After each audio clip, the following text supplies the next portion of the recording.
Melba Hernandez. Pedro Marti. Abel Ardo Crespo. Fidel Labrador. Mario Marti. Hugo Camejo. Pedro Feliz. Andres Garcia. Raúl de Aguiar. Armando Del Val. Andres Valdez. Beloved corpses, you that were once the hope of my homeland.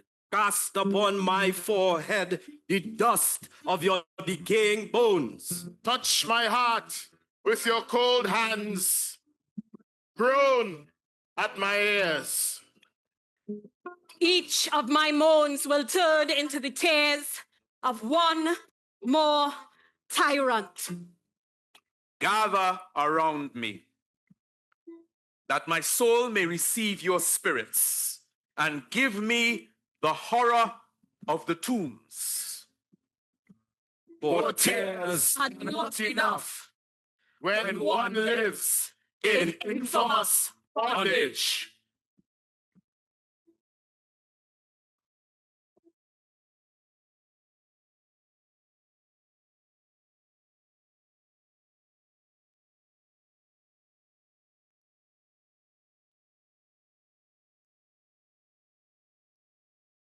Honorable magistrates,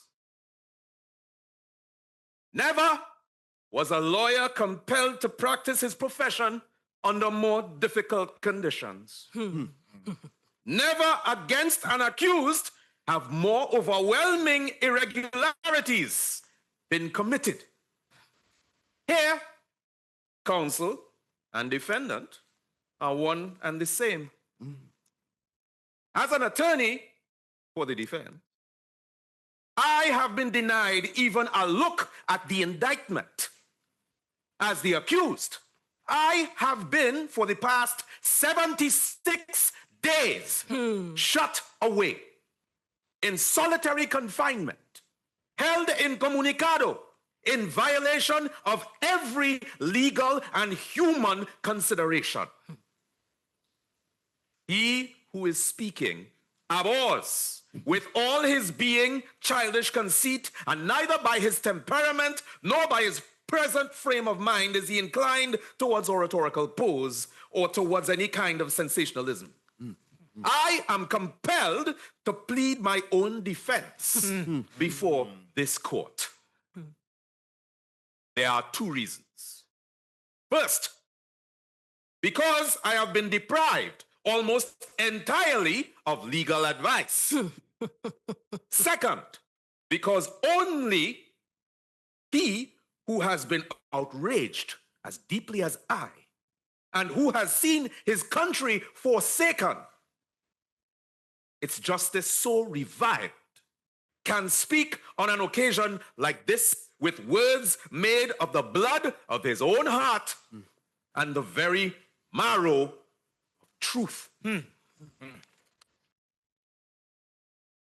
As a result of so many obscure and illegal machinations, due to the will of those who govern and the weakness of those who judge, I find myself here, in this little room of the civil hospital, to which I have been brought to be tried in secret, so that my voice may be stifled and so that no one may learn of the things I am going to say. Why then do we need that imposing palace of justice, which the honorable magistrates would without doubt find rather more comfortable? I must warn you, it is unwise to administer justice from a hospital room, surrounded by sentinels with fixed bayonets. The citizens might suppose that our justice is sick. And that it is captive. I was also prevented from bringing to this trial reference books on any other subject. It makes no difference whatsoever. I carry in my heart the teachings of the maestro, and in my mind, the noble ideas of all men who have defended the freedom of the peoples of the world.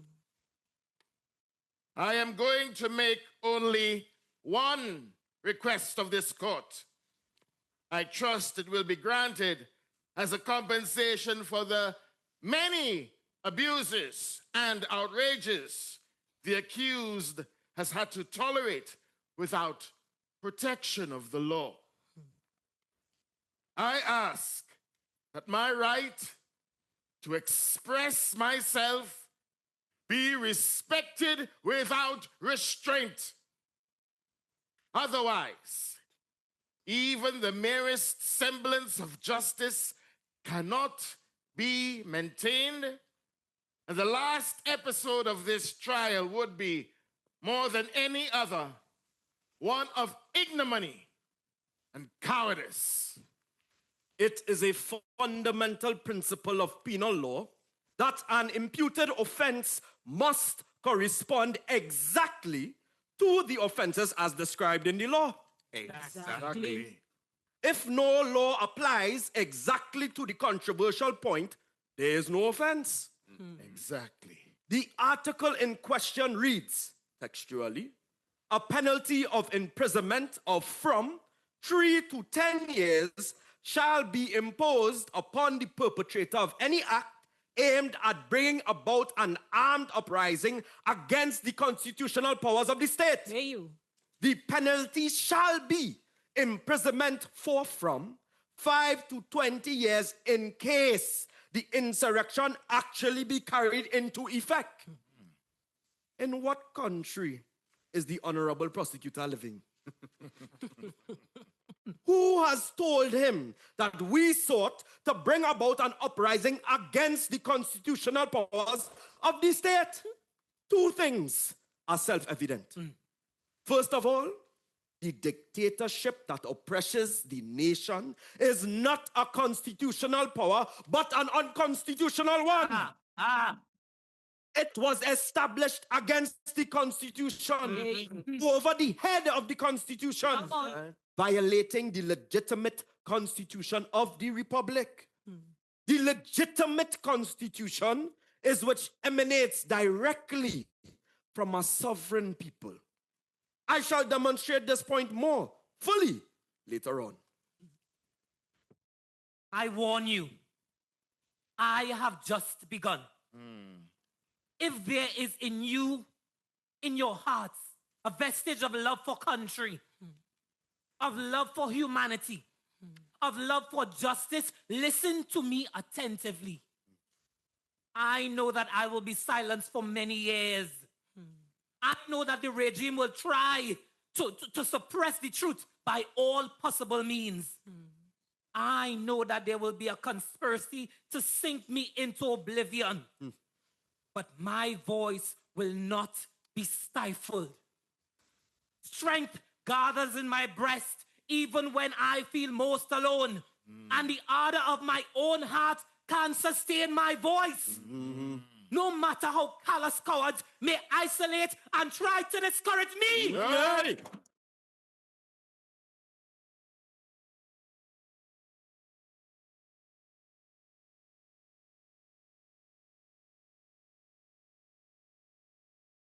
From a shack in the mountains, I listened to the radio broadcast by the dictator on Monday, July 27th, while there were still 18 of our men in arms against the government.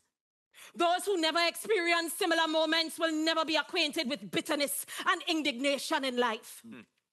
While the long-cherished hopes of freeing our people lay in ruins about us, we heard those hopes gloated over by a tyrant more vicious, more arrogant than ever.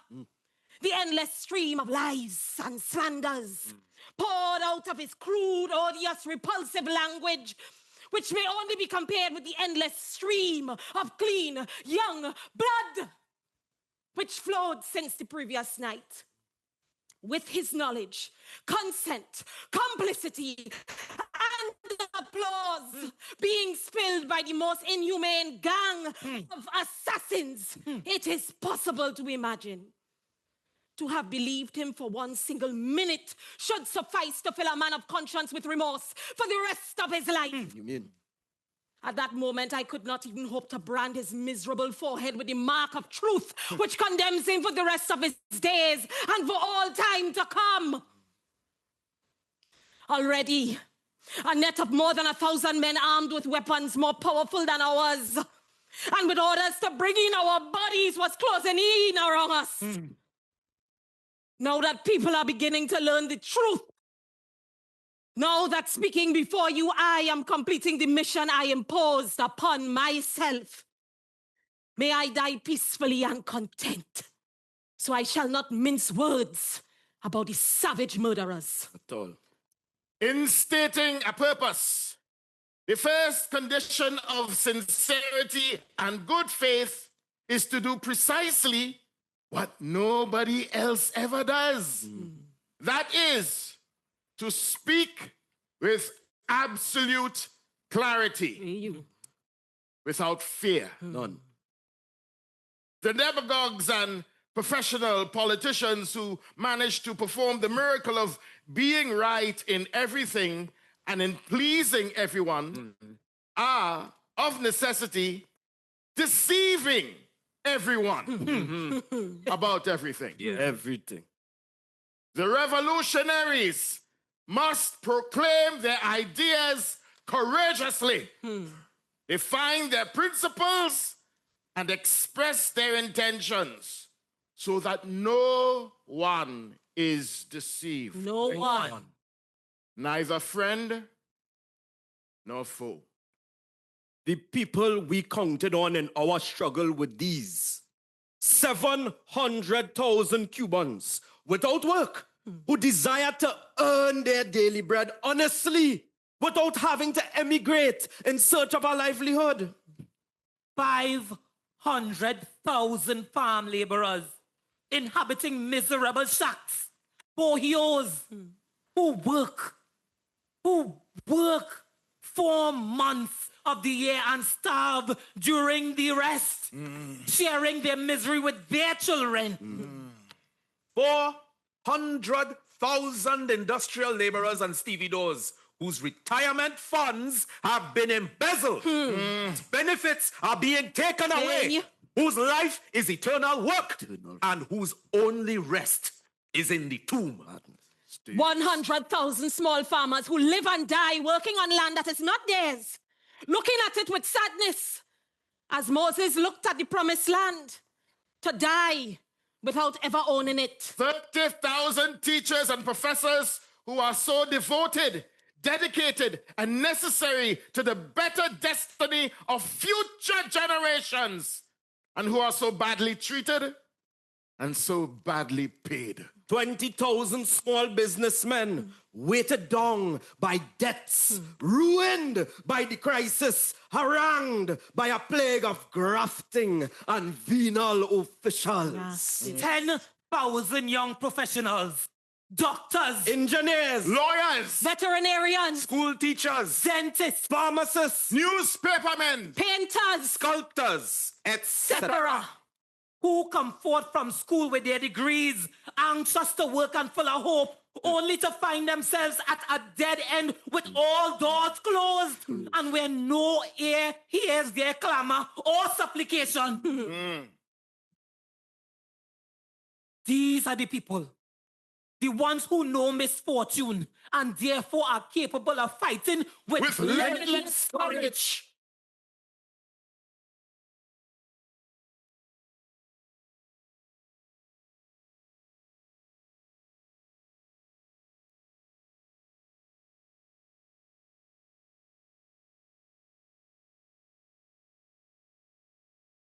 In the brief of this case, should be recorded the 5 revolutionary laws that would have been proclaimed immediately after the capture of the Moncada barracks and would have been broadcast to the nation by radio. It is possible that Colonel Chabiano may deliberately have destroyed these documents. But even if he has done so, I remember them. The first revolutionary law would have returned power to the people and proclaimed the Constitution of 1940 the supreme law of the land, until such time as the people decide to modify or change it. The second revolutionary law would have granted property, non-mortgageable and non-transferable to all planters, non-quota planters, lessees, sharecroppers, and squatters who hold parcels of 5 caballerías of land or less. The third revolutionary law would have granted workers and employees the right to share 30% of profits of all large industrial, mercantile, and mining enterprise, including the sugar mills. The fourth revolutionary law would have granted all planters the right to share 55% of the sugar production and a minimum quota of 40,000 arrobas for all small planters who have been established for 3 or more years. The fifth revolutionary law would have ordered the confiscation of all holdings and ill-gotten gains of those who had committed frauds during previous regimes, as well as the holdings and ill-gotten gains of all their legatees and heirs. Furthermore, it was to be declared that the Cuban policy of the Americas would be one of close solidarity with the democratic peoples of this continent, and that those politically persecuted by bloody tyrants oppressing our sister nations would find generous asylum, brotherhood, and bread in the land of Marti. Not the persecution, hunger, and treason they find today. No? Cuba should be the bulwark of liberty, and not a shameful link in the chain of despotism. None of these articles can be called unconstitutional. Nope. The first popularly elected government would have to respect these laws. Right?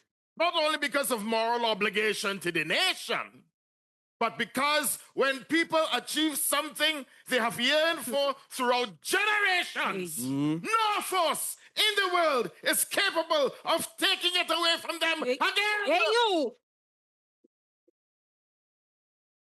The problem concerning land, the problem of industrialization, The problem of housing. The problem of unemployment. The problem of education. And the problem of the health of the people.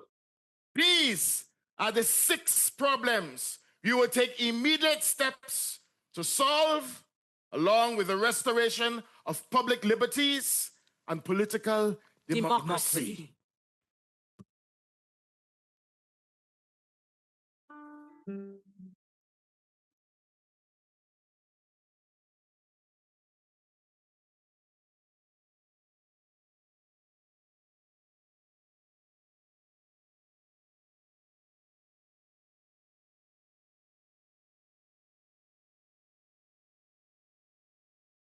As soon as the fighting was over, the soldiers descended like savage beasts over Santiago and spent their first fury against the defenseless population.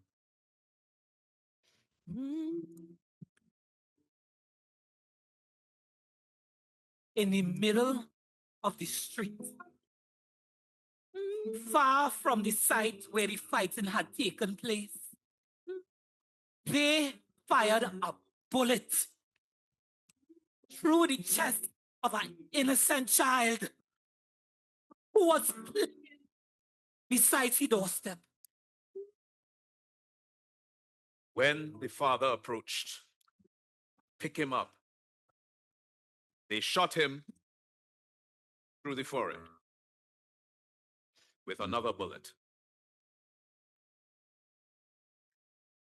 Without a word, they shot Nino Cala, who was on his way home with a loaf of bread in his hands. It would be an endless task to relate all the crimes and outrages perpetuated against the civilian population. When the army dealt that way with those who had no part in the action, you can imagine the terrible fate of the prisoners who had taken part in the action. or were believed to have taken part. Just as in this trial, they have accused many people not at all involved in our attack. They also killed many prisoners who had not been involved in our attack. The latter are not included in the statistics the regime has given out. These statistics refer exclusively to our men. Someday, the total number of victims will be known. La locura de la garganta del sinsonte, si no creyera que en el monte se esconde el trino y la pavora, si no creyera en la balanza, en la razón del equilibrio, si no creyera en el delirio, si no creyera en la esperanza, si no creyera en lo que agencio, si no creyera en mi camino, si no creyera en mi sonido, si no creyera en mi silencio, qué cosa fuera la más. When you judge a defendant for robbery, Your Honors, do you ask him how long he has been unemployed? Do you ask him how many children he had? Which days of the week he ate and which he didn't? Do you concern yourself with his environment at all? You send him to jail without further thought. But those who burn warehouses and stores to collect insurance do not go to jail. Even though a few human beings should have happened to be cremated. You jail the poor wretch who steals because he is hungry. But none of the hundreds who steal millions from the government has ever spent a night in jail. At all. You dine with them in some elegant place, and they enjoy your respect. Remember that today you are judging an accused man, We will remember. but that you yourselves will be judged not once, but many times. We will remember. As often as these days are submitted to criticism in the future. We will remember. What I say here will be repeated many times. Many times. Not because it comes from my lips, but because the problem of justice is eternal. And the people have a deep sense of justice above and beyond the hair splitting of jurisprudence. The people wield simple but implacable logic in conflict with all that is absurd and contradictory. Exactly.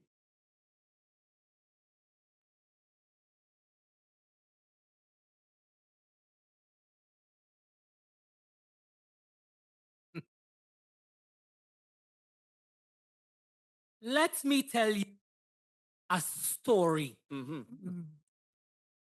Once upon a time, there was a republic. Right? Okay.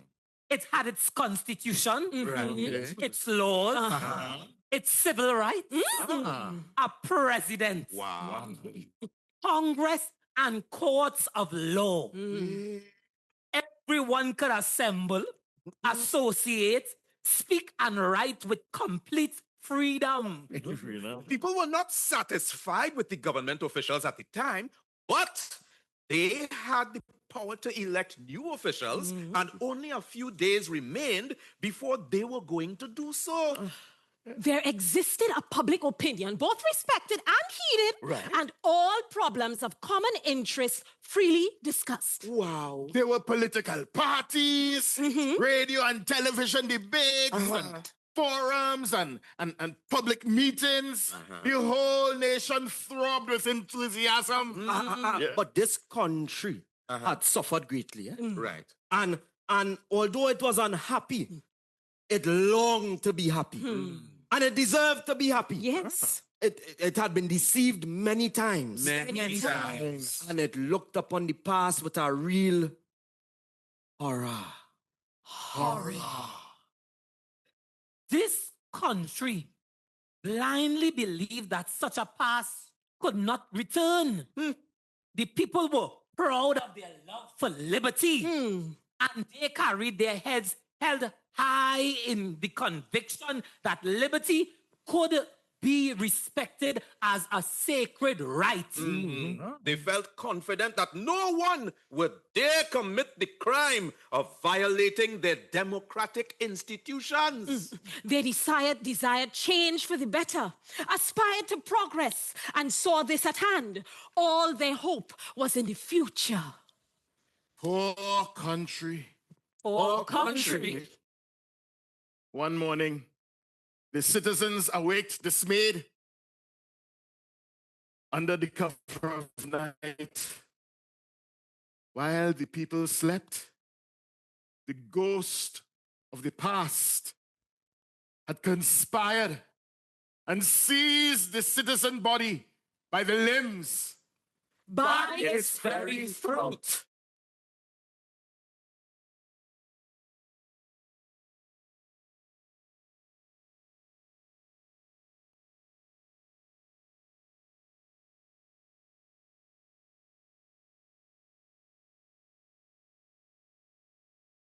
The right to revolt, established in Article 40 of the Constitution, is still valid. Was it established to function while the Republic was enjoying normal conditions? No. This provision is in relation to the Constitution what a lifeboat is to a ship on the high seas. The lifeboat is lowered only when, for example, the ship is torpedoed by enemies in ambush along its course. With our constitution betrayed and the people deprived of all of their prerogatives, there was only one right left. one right. One right which no power may abolish. One right. The right to resist oppression and injustice. One right. The right of rebellion against tyranny, honorable magistrates, has been recognized from the very most ancient times to the present day by men of all creeds, ideas, and doctrines. The philosophers of ancient India upheld principle of active resistance to arbitrary authority. They justified revolution and very often put their theories into practice. One of their spiritual leaders used to say, an opinion held by the majority is stronger than the king himself. There you I like that. A rope woven of many strands is strong enough to drag a lion. The city-states of Greece, and the Republic of Rome, admitted but defended the meting out of violent debts to tyrants.